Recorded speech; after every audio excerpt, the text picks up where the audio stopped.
आजच्या भागामध्ये आपण पाहणार आहोत की शरूचा इंटरव्ह्यू झालेला असतो आणि त्यामुळे शरू इंटरव्ह्यू देऊन बाहेर आलेली असते। त्याच वेळेला तिच्याबरोबर जे सर असतात त्याने आता शरूचं कौतुक करायला सुरुवात केलेली असते, कारण शरूने ना इंटरव्ह्यू एकदमच गाजवून टाकलेला असतो आणि त्यामुळेच ना आता शरूला या नोकरीची चांगली सुवर्ण संधी मिळणार असते। आणि या सगळ्यामुळे आता शरू खुश असते। शरू म्हणते की म्हणजे माझी नोकरी पक्की समजू ना मी। त्यावर ते सरही म्हणतात की हो हो, तुम्ही इंटरव्ह्यू खूप भारी दिलाय, त्यामुळे तुमची नोकरी पक्कीच। मग आता तिला ऑल द बेस्टसुद्धा बोललं जातं। मग दुसरीकडे आता ही नोकरी पक्की झाली आहे खरंच ना, मला त्यांनी ऑल द बेस्ट बोललेत आणि सोबतच ना मला आता ज्या रिसेप्शनिस्टने ऑल द बेस्ट बोललं होतं तिलासुद्धा मला आता थँक्यू बोलायला हवं असा विचार ना ती आता करू लागते। तर दुसरीकडे मात्र आता जयची मीटिंग जी आहे ती योग्यरित्या झालेली नसते आणि त्यामुळेच ना तो आता बाहेर येऊन या सगळ्याबद्दल त्याच्या पी सोबत बोलत असतो। तर पी म्हणत असतो की तुम्ही पण काय सर, एवढ्या मोठ्या माणसासोबत मीटिंग होती आणि मग ती मीटिंग तुम्ही पूर्ण का नाही केली, करायची होती ना, असं कसं मध्येच मीटिंग सोडून दिली तुम्ही, असंही आता म्हटलं जातं।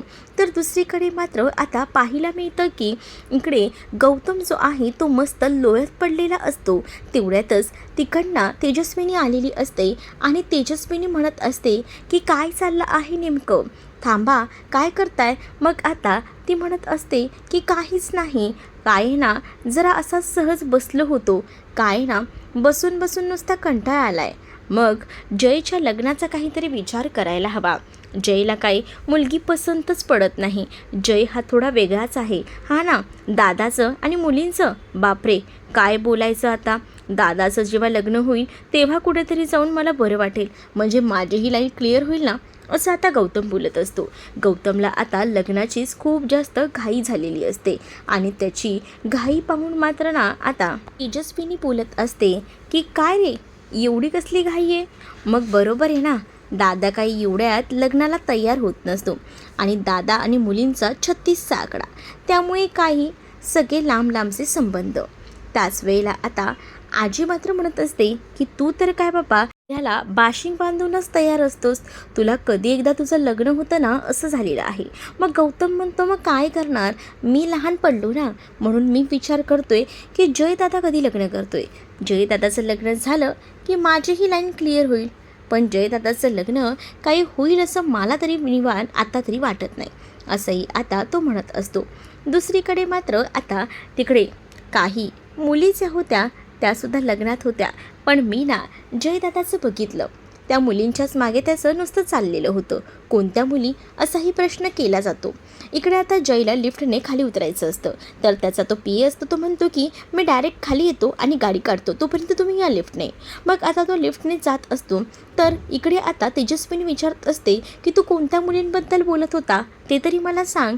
मग तो म्हणत असतो की आकाशच्या बहिणी नाही का त्या लग्नामध्ये आल्या होत्या, त्याच मुलींच्या मागे तर जास्त मला दादा दिसत होता, म्हणजे कोण नेमकं ते तरी सांग। शरू नाही का, शरूचं नाव घेतल्याबरोबर आता तेजस्विनी बोलते हां तशी ती मुलगी आहे चांगली, म्हणजे आधी थोडी वाईट वाटली होती, वेगळी वाटली होती, पण नंतर बघितलं ती जरा आहे चांगली मुलगी, असंही आता म्हटलं जातं। पण तो काही मुलींच्या मागे लागणार म्हणजे बापरे, खरं तर ना ते शरूचं आणि त्याचं तर पटतच नाही। मग काय होणार त्या दोघांच्यात, काहीच होऊ शकत नाही।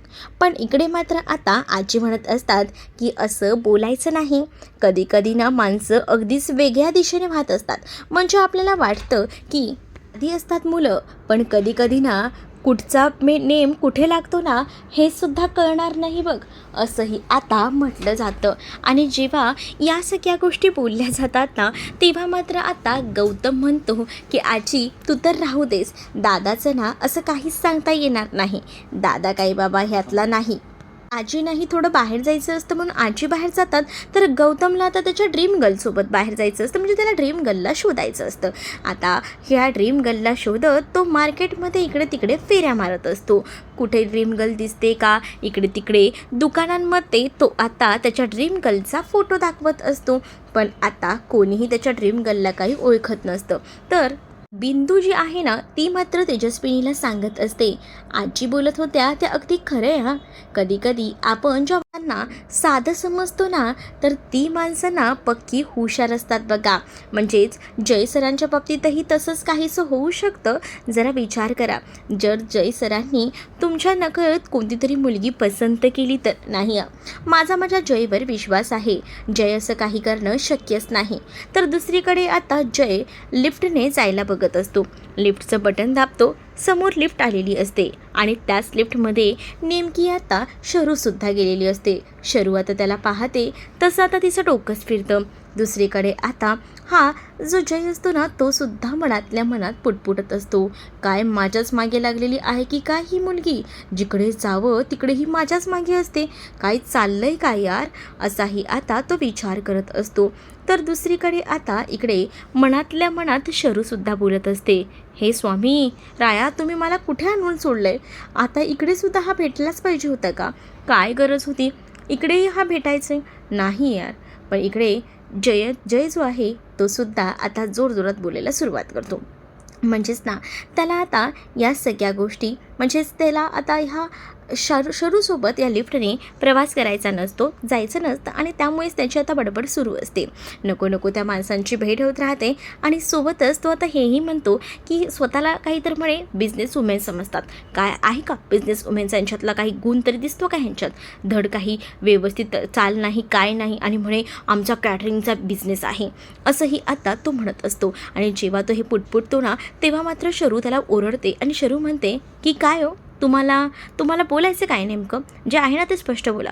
शरूला तो म्हणतो मी तुमच्याशी कुठे बोलतोय, मला तुमच्याशी बोलण्यात जराही इंटरेस्ट नाही आहे. मग इथे काय भूतं दिसत आहेत का तुम्हाला लिफ्टमध्ये, कोणाशी बोलताय ते सांगा ना, इथे माझ्याशीच बोलताय तुम्ही, मला कळतंय माझ्याबद्दलच सगळं काही चाललेलं आहे ते, असंही आता ती बोलत असते. दुसरीकडे आता गौतम जो आहे ना सगळीकडे शोधाशोध करत असतो. गौतम जेव्हा शोधाशोध करतो ना तेव्हा मात्र आता त्याला काय करावं हे समजत नसतं आणि म्हणूनच तो इकडे तिकडे आता शोधत फिरत असतो. काही गुंड जे आहेत ते भेटलेले असतात तर त्यांच्यासमोर देखील ड्रीम गर्लबद्दल बोलतो, काय रे पोरींना शोधत तू इथपर्यंत पोचला आहेस का, असंही त्याला आता म्हटलं जातं. त्यावर तो म्हणतो की नाही पण त्या गुंडांच्या तावडीतनं तो कसा बाहेर येतो. दुसरीकडे मार्केटमध्ये असणारी ही जी आशू आहे ना ती एका देवळाजवळ थांबलेली असते आणि ती पाया पडत असते, देवाचे आशीर्वाद घेत असते. लांबूनच आता आशूला ना आता गौतमला मात्र खूपच जास्त आनंद झालेला असतो.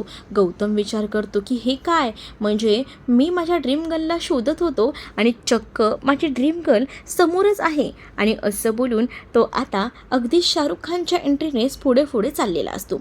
दुसरीकडे मयूचं आता पेन सापडत नसतं, तिचं ब्ल्यू कलरचं पेन कुठेही भेटत नसतं. तर ते ब्ल्यू कलरचं पेन इकडे पम्माने घेतलेलं असतं. पम्मा तिला सांगत असते की अगं शांत राहा, कारण पम्माचा ना जप सुरू असतो. पम्माने सगळ्या वहीवर श्री स्वामी समर्थ हे सगळं काही लिहून ठेवलेलं असतं. तेवढ्यातच मयू तिथे जाते आणि मयू आपल्या आईला विचारते, आई काय करतेस ग तू, अच्छा स्वामींचा जप करतेस का. तरी म्हटलं आणि मी हे सगळीकडे पेन शोधत फिरते, अगं पेन कुठे ठेवलं होतं ना तेच कळत नव्हतं, मी आपली इकडे तिकडे पेन बघते, मग आता कळलं की तुझ्याकडे पेन आहे ते. अगं जरा स्वामींचा मंत्र लिहिते, म्हणजे कसं गं मला असं वाटतं की सगळ्या काही गोष्टी नीट होतील ना आणि जॉबच्याही शरूचं काम होईल, असंही आता ती विचार करते. दुसरीकडे आता ही स्मायरा ही सुद्धा आता मार्केटमध्ये तिच्या मैत्रिणीसोबत फिरत असते आणि तिला असं वाटत असतं की सगळं काही आता व्यवस्थित व्हायला हवं. खरं तर ती गौतमवर लाईन मारत असते आणि समोरच ना तिला गौतम दिसतो. गौतम तिला दिसल्याबरोबर ती विचार करते की हा मार्केटमध्ये काय करतोय. मग ती आता त्याच्या मागे जाते तर हा गौतम त्या आशूच्या मागे असतो. आशू इकडे तिकडे भाजी घ्यायला गेलेली असते. दुसरीकडे आता इथे मात्र तेजस्विनी एका क्लायंटसोबत मीटिंग करत असते, कारण त्यांचं नुकतंच एक 5 स्टार हॉटेल ओपन होणार असतं आणि यासाठी तिने काही प्लॅनिंग्स केलेले असतात आणि त्या क्लायंटला ती समजावून सांगत असते. ज्यावेळेला ते हे सगळे प्लॅनिंग ती क्लायंटला समजावून सांगत असते ना तेव्हा त्या क्लायंटलासुद्धा बऱ्याच गोष्टी कळत असतात. जे ती काही प्लॅनिंग तिने वर्क केलेलं असतं ते प्लॅनिंगसुद्धा ती समजावून सांगत असते आणि माझा मुलगा यामध्ये विशेषतः लक्ष घालणार आहे, पण तरीसुद्धा मी जे काही प्लॅनिंग केलं आहे ते एकदा तुम्ही चेक करून घ्या, असंही असंही आता सांगितलं जातं. मग आता त्याला प्लॅनिंग दाखवलं जातं. तेव्हा ते बघत असतात. पण जेव्हा आता ती बोलत असते ना तेव्हाच ना मध्येच तिला ना त्रास होऊ लागतो. म्हणजेच तिची गोळी चुकलेली होती त्यामुळे तिला आता घाम फुटलेला असतो दरदरून आणि तिला कळत नसतं की काय करावं ते. आणि त्यामुळेच ना ती उठून आता बाजूला जाते आणि ती म्हणत असते की एकदा तारा दाखव ना त्यांना जे काही प्रेझेंटेशन आहे ते. आणि मग तोपर्यंत तारा तिच्या मोबाईलमधनं जे सगळं पॅडमध्ये जे काही असतं ते दाखवू लागते. पण दुसरीकडे मात्र आता तिला त्रास होत असतो, घाम फुटलेला असतो. तिने आता तिच्या घरातल्या नोकराला सुद्धा आवाज दिलेला असतो. तर ते नोकर तिथे येतात आणि नोकर जेव्हा तिकडे येतो ना तेव्हा मात्र आता नोकरला ती पाणी आणि त्याच्याकडनं गोळ्या घेते. गोळी आता खाऊन झाल्यानंतर तिला थोडंसं रिलॅक्स वाटतं. इथे आता गौतमला समोर बघूनच मात्र कुठेतरी आशूला असं वाटतं की तिला भास होतोय. मग आशू म्हणते की नाही हा मला भास होतोय, हे खरंच समोर नाही आहे असा ती विचार करते. पण खरंच तो समोर होता. आणि जेव्हा ती हे सगळं बोलते ना तेव्हा ती स्वामींचं नाव घेत म्हणते की स्वामी आताही मला भास होतोय माहिती आहे. मग आता मात्र इकडे आशूला अवस्थेत पाहून मात्र गौतम तर चकितच झालेला असतो आणि गौतमही खुश होतो. गौतम म्हणतो यार काय भारी आहे, म्हणजे हिला माझे भास होत आहेत याचा अर्थही माझ्या प्रेमात आहे हे सुद्धा आता त्याला कळून चुकलेलं असतं आणि त्यामुळे ना त्याला खूप जास्त आनंद झालेला असतो. पण आशूच्या मागे गौतम फिरतोय हे स्मायरा बघते तेव्हा तिला आता राग येतो. तिची मैत्रीण तिचे कान भरायचा प्रयत्न करत असते. अगं तू त्या गौतमच्या मागे कुठे चालली आहेस, तो गौतम बघ ना त्या दुसऱ्याच मुलीच्या मागे जातोय. दुसरीकडे तेजस्विनीला होणारा त्रास हा ताराला दिसत असतो. म्हणूनच ती विचारते की मॅम काही त्रास होतोय का, जय सरांना कॉन्टॅक्ट करू का. मग ती म्हणते की नको, मी ओके आहे. तू एक काम कर, त्यांच्याशी जरा बोलून घे प्रेझेंटेशनबद्दल आणि मग पुढचं आपण त्यांच्याशी चर्चा करून ठरवूस.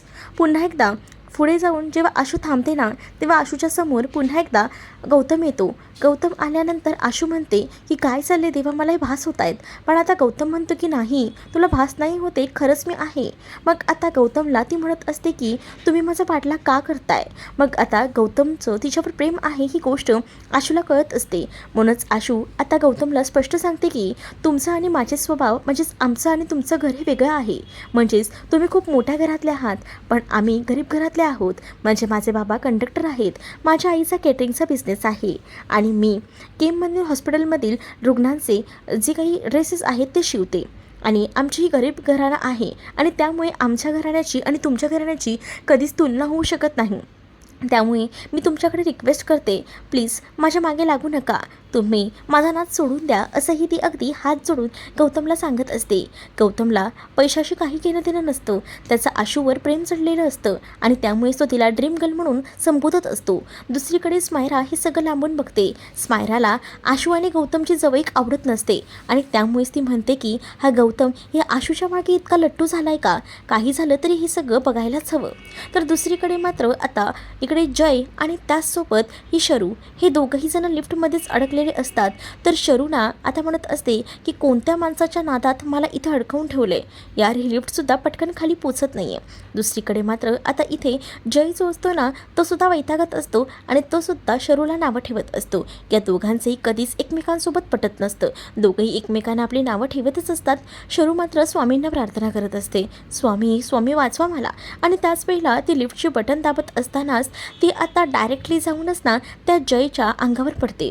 जय तिला सावरतो आणि जयच्या मिठीत ते अडकल्यामुळे जय हा तिच्याकडे एकटक बघतच राहतो, कारण ती पडणार असते ते जयने तिला सावरलेलं असतं. तर तुम्हाला हा भाग कसा वाटलाय हे मला कमेंटमध्ये नक्कीच सांगा आणि अशाच नवनवीन भागांसाठी आपल्या चॅनलला सबस्क्राईब करायला विसरू नका. चला तर मग भेटूया पुढच्या भागामध्ये. तोपर्यंत टाटा बाय. व्हिडिओ आवडला असेल तर व्हिडिओला लाईक करायला विसरू नका. चॅनलवर नवीन असाल तर चॅनलला सबस्क्राईब करा.